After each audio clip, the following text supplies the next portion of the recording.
আসসালামু আলাইকুম প্রিয় ভাই বন্ধুরা, সকালে কেমন আছেন? তো আজকে চলে আসলাম একটা বাথরুমের ফিনিশিং কাজ করার জন্য। তো আমরা এটাতে অফেন একটা পানি লাইন টেনে দিয়েছি, আর এখন কমেটটা ফিটিং করে দিব। তো কমেটটা ফিটিং করার সময় দেখেন গাম টেপটা কিন্তু, এই গাম ওয়াশারটা কিন্তু অবশ্যই লাগিয়ে নেবেন, তাহলে কখনোই কি পানি লিকেজ করবে না। আর এটা যদি না লাগান আপনাদের পানি লিকেজ করার সম্ভাবনা থাকবে। এখন নাটটা লাগিয়ে দিবেন সুন্দর করে, এইসব নাটগুলো গাঁট মতো লেগে যায়, তো সব সময় সতর্ক হয়ে কাজ করবেন। তো অবশ্যই কমেট ফিটিং শেষ, ফাইনালি আপনাদেরকে পুরো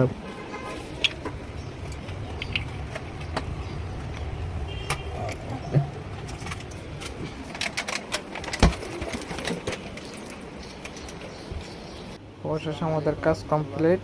ফাইনালি দেখেন আজকে একটা কমেট ফিটিং করলাম।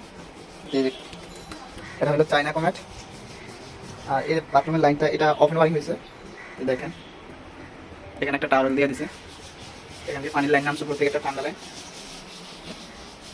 এই যে এটা হলো পুশ শাওয়ার, এটা হলো ডিপ ক্লক। এখন লাইনে